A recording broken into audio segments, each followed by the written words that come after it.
Le pape Alexandre VII avait prévu de son vivant l'endroit où serait son tombeau. L'emplacement choisi se trouvait au niveau d'une arcade du bras nord du transept, au-dessus d'une porte donnant sur une salle ronde construite dans l'épaisseur des murs par Michel-Ange. Le travail fut confié à l'architecte préféré du pape, Gian Lorenzo Bernini. À cette époque, l'artiste a 69 ans.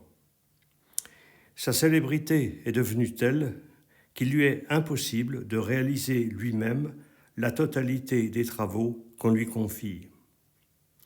C'est le cas en particulier au Vatican, puisque, presque simultanément, le pape Alexandre VII lui commande de concevoir son tombeau, d'ériger le décor qui devra magnifier la chaire de Saint-Pierre et d'aménager la place Saint-Pierre.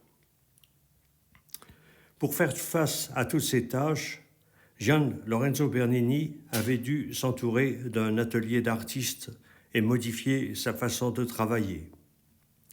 Désormais, il effectuait les dessins de ses projets, puis, une fois ceux-ci validés par le commanditaire, il réalisait une maquette grandeur nature de l'œuvre à concrétiser.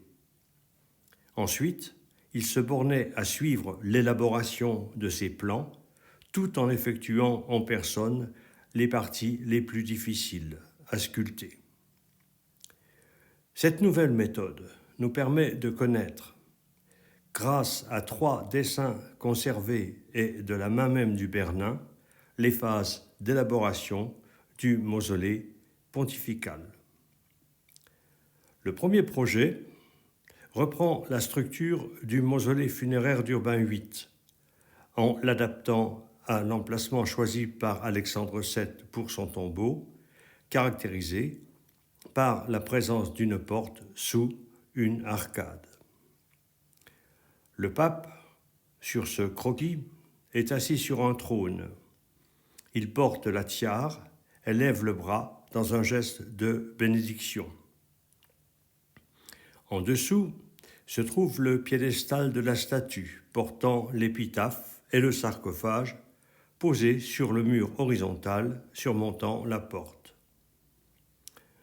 De part et d'autre de la porte étaient représentées 2 des vertus que le pape estimait représentatives de son pontificat, chacune accompagnée d'un putti. La charité, le visage levé vers le pontife, et la justice, la tête appuyée sur sa main et le coude adossé sur le chambranle de la porte. Ce premier projet fut très probablement rejeté par le pape, qui dut le trouver trop emphatique et trop pompeux. C'est ce que l'on peut penser au vu du second projet qui fut ensuite élaboré par le Bernin. Le deuxième projet est, selon moi, le plus intéressant au niveau de la signification du mausolée. Il fut, en effet, soumis au pape de son vivant et approuvé par celui-ci. Cela nous permet de connaître les préoccupations d'Alexandre VII dans les dernières années de son pontificat. Sur ce deuxième projet, le pape n'est plus représenté en pleine gloire. Il est à genoux, nu-tête, sans la tiare qui est déposée à ses pieds. Il semble avoir laissé de côté tous les fastes du pouvoir et tous les artifices de la pompe pontificale. Il semble vouloir, par cette renonciation, se présenter comme un homme ordinaire en prière, en attente de la mort. Dans ce projet, le visage du pontife est tourné en direction de la chaire de Saint-Pierre qu'il a fait ériger, comme si, en attente de la mort, il contemplait, en un dernier regard, le Saint-Siège qu'il occupait encore. La statue du pape est posée sur un podium circulaire qui porte son épitaphe. Le sarcophage a disparu de ce projet, comme si la porte était censée représenter l'ouverture de son tombeau. En dessous de ce piédestal est représentée une tenture qui enserre 4 vertus que le pape avait, selon lui, mis en avant pendant son pontificat.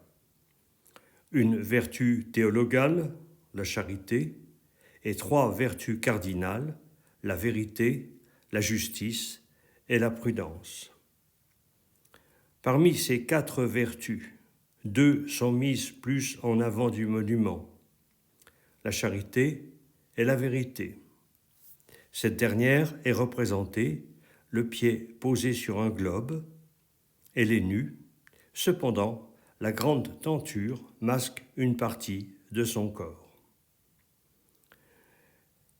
Dans le deuxième projet, la grande tenture ne semble pas avoir de signification particulière. Elle doit être purement décorative, à la fois pour masquer la porte ou éventuellement pour la dévoiler, et surtout pour unifier les formes du mausolée. Le troisième projet a été réalisé après la mort du pape. Il servit de modèle à la réalisation définitive. Sur le dessin, la statue du pape n'est pas modifiée. Son corps tout entier reste tourné vers la chaire de Saint-Pierre, comme dans le deuxième projet. En ce qui concerne les 4 vertus, une seule modification est à noter. Elle concerne la vérité, représentée nue dans le deuxième projet, dont le corps est maintenant largement dissimulé par la tenture. Ce troisième projet apporte une modification essentielle à la finalité du monument. La tenture, surtout ornementale du deuxième projet, devient le point focal du mausolée.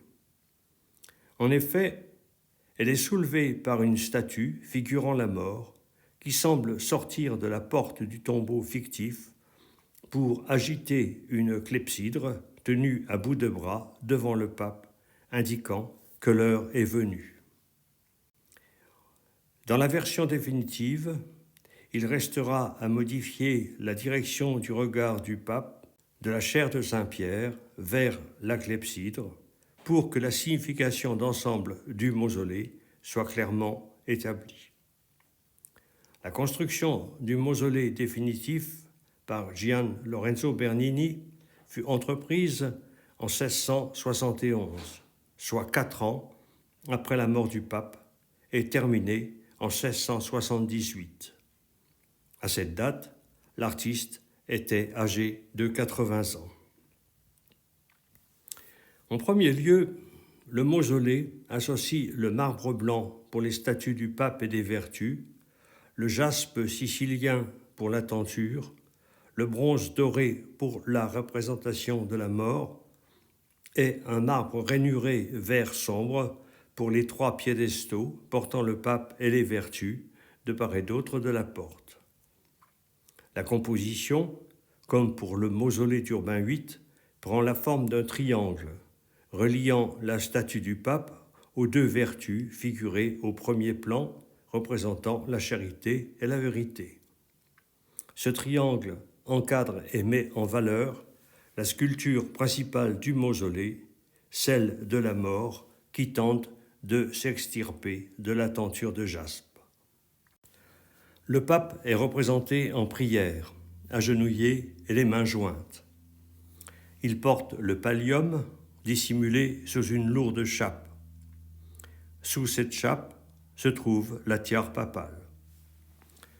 Elle est posée sur le piédestal, comme si le pape l'avait laissée à cet endroit, afin de montrer, au seuil de la mort, toute la vanité de la puissance terrestre. Le visage du pape est sans doute de la main du Bernin et non de ses assistants. Il exprime l'apaisement, le recueillement, le détachement de l'attente et même l'inexpressivité d'un homme qui semble déjà n'être plus de ce monde. Le visage est tourné vers la clepsydre qu'agite la mort, mais il ne semble pas la regarder. On a l'impression que son regard a dépassé les contingences terrestres pour se tourner vers l'infini. La statue du pape se trouve sur un piédestal courbe qui porte son épitaphe « Alexandre VII Chizy, souverain pontife ». L'allégorie de la charité porte un enfant dans ses bras. Sa tunique est sculptée au moyen de multiples plis. La manière dont sont représentées ses jambes et ses pieds fait penser qu'elle vient de marcher pour voir encore une fois le pape avant qu'il ne meure. Elle lève le regard vers Alexandre VII, semblant soulagée d'arriver à temps. Derrière la charité est représentée la prudence, dont on aperçoit le haut du buste. À droite de la porte d'entrée et de la tenture de jaspe sont figurées les deux autres allégories des vertus papales. Au premier plan est sculptée la vérité, tandis que derrière est représentée la justice. Celle-ci est accoudée sur la tenture, elle est coiffée d'un casque de soldat antique et appuie sa tête sur sa main. L'allégorie de la vérité est, selon moi, une adaptation d'une œuvre antérieure du Bernin, sculptée une trentaine d'années plus tôt et également appelée La Vérité. Cette statue figure une jeune fille nue en avant d'une tenture. Elle porte à la main un visage entouré de rayons qui peut figurer le soleil et pose le pied sur un globe. On retrouve sur le mausolée d'Alexandre VII les deux mêmes attributs, le globe et le disque doré. Ces deux attributs ont cependant changé de signification en étant représentés sur le mausolée papal. Ainsi, en ce qui concerne le globe, on remarque que l'allégorie de la vérité pose le pied au niveau des îles britanniques. C'est une allusion claire à l'erreur perpétrée depuis Henri VIII, qui, en rompant avec la papauté, a contribué à la dislocation de la chrétienté. Quant au disque doré, il pourrait évoquer l'ostensoir, mais aussi, en tant que soleil, symboliser l'éternité et l'au-delà. Elle tient le disque doré serré sur sa poitrine, comme si elle se sentait oppressée en voyant la mort surgir de la tombe béante. Le Bernin avait figuré la vérité nue, en dissimulant toutefois le sexe grâce à un pli de la tenture de jaspe, et les seins en les masquant à la fois par le disque doré et par les longs cheveux pendants en boucle. Ce ne fut cependant pas du goût du pape Innocent XI qui obligea le Bernin, en 1680, à recouvrir le corps de la statue d'un habit de métal blanc. Il me reste à évoquer maintenant la partie la plus significative du mausolée, la présence de la mort. Comme sur le tombeau d'Urbain VIII, la mort est figurée sous la forme d'un cadavre ailé, efflanqué, sculpté en bronze. Sa couleur dorée est en harmonie avec la tenture de jaspe colorée en jaune et en rouge. Le fait que ses jambes soient ployées donne l'impression que la mort sort de la porte du tombeau fictif. Dans son mouvement de progression vers le pape, la mort donne l'impression d'être gênée par la tenture. Elle a d'abord tenté de glisser sa tête dans un pli de cette tenture sans y réussir. On aperçoit son crâne doré entre les deux pans du pli. Alors, d'une main, elle écarte la lourde tenture pour permettre le passage de son corps vers le haut. Par contre, l'autre bras a réussi à émerger. De sa main, la mort brandit la clepsydre et semble l'agiter frénétiquement devant le pape, lui indiquant que le temps est venu. Dans toutes ses œuvres, le Bernin a appliqué, rappelons-le, un double concept fondamental.